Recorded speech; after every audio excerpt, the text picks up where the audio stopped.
Representative কে বা কারা, medical রিপ্রেজেন্টেটিভের জীবনযাপন কেমন।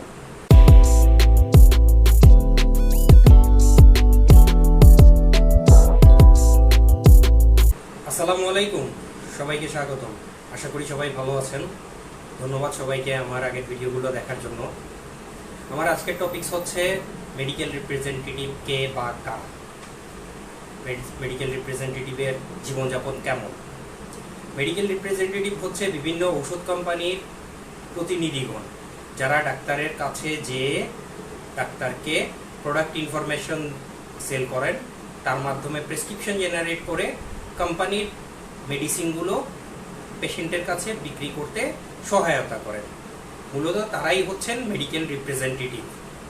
একজন মেডিকেল রিপ্রেজেন্টেটিভের জীবনধারণটা খুবই কঠিন আমি বলবো, কেননা একজন মেডিকেল রিপ্রেজেন্টেটিভ যখন একটা কোম্পানিতে রিক্রুট হয় তখন তাকে এক বিভাগের মানুষ তাকে অন্য বিভাগে পোস্টিং দেওয়া হয়।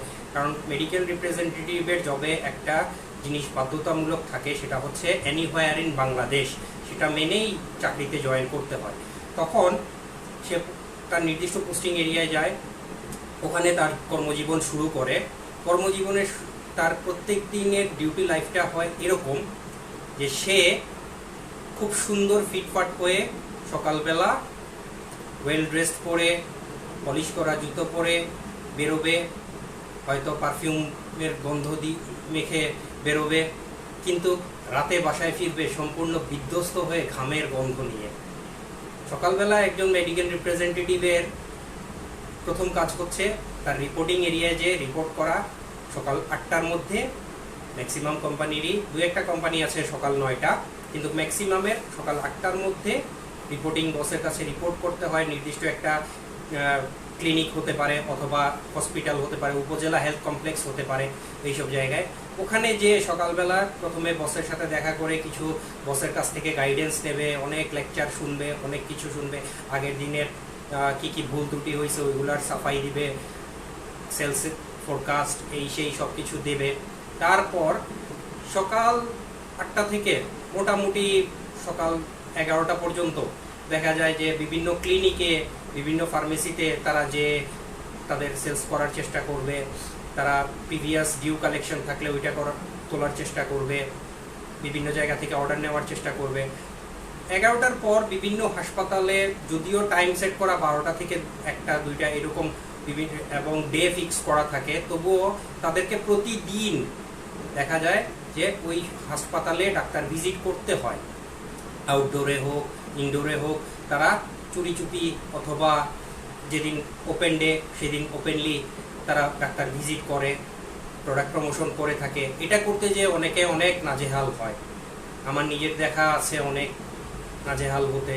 আমি যখন মৌলভীবাজারে ছিলাম তখন একজন ডাক্তার দুইজন কলিগকে খুব অপমান করেন এই ভিজিট করতে যে দিনের বেলা হাসপাতালে।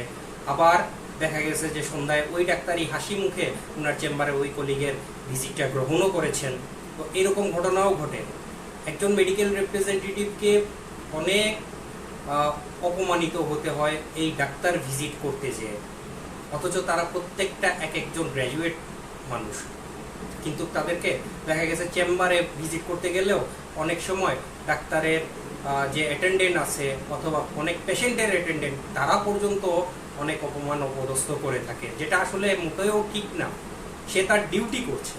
তো সে দিনের বেলা যখন এই ক্লিনিক ভিজিট, হসপিটাল ভিজিট এগুলা করার পরে দুপুরে বেলা সে বাসায় যেতে পারে না। তার সকালে কাজের শুরু আছে, রাতে শেষ নাই। দুপুরবেলা বিভিন্ন হাসপাতালে সামনে রাস্তায়, এই আমার স্ক্রলে দেখতে পাচ্ছেন স্ক্রিনে কিছু ভিডিও, এভাবে বসে থেকে সময়টা কাটাইতে হয়। লাঞ্চ আওয়ারটা রাস্তায় কোনোদিন কেউ ভালো ভালো কোম্পানিতে যারা জব করে তারা হয়তো দুপুরবেলা ভাত দিয়ে লাঞ্চ করতে পারে, কিন্তু অনেকেই আছে শুধুমাত্র বিস্কিট, কলা, পাউরুটি এইসব খেয়েই দুপুরের লাঞ্চটা সেরে নিতে হয়। বিকেলবেলা ডাক্তার চেম্বারে ঢোকার আগে ডাক্তারকে সালাম দিতে হয়, দু একটা প্রোডাক্টের নাম বলতে হয়, ভিজিটিং কার্ড পাঠাইতে হয়। তারপর সন্ধ্যা গড়িয়ে রাত 8টা 9টা পর্যন্ত তাদেরকে ওই ডাক্তারের চেম্বারের সামনে বিভিন্ন ডায়াগনস্টিক সেন্টারে অথবা মার্কেটে দৌড়াদৌড়ি করতে হয়, কিছু অর্ডার নিতে হয়, ডাক্তারদের প্রেসক্রিপশন ফলো করতে হয়, প্রেসক্রিপশন স্ন্যাপ নিতে হয়। তারপর রাত্রে যখন আবার ভিজিট শুরু হয় ডাক্তারকে ভিজিট করতে হয়। এই সমস্ত কাজ করতে করতে সকালবেলা যে ওয়েল ড্রেস করে আয়রন করা পোশাক পরে বেরিয়ে আসছে পারফিউম মেরে, সে বাসায় ফিরে কখনো রাত 11টা 12টা, কখনো 1টা 2টা বাসায় ফিরে একদম ঘর্মাক্ত গন্ধ নিয়ে, ঘামের গন্ধে বিধ্বস্ত চেহারা নিয়ে বাসায় ফেরে।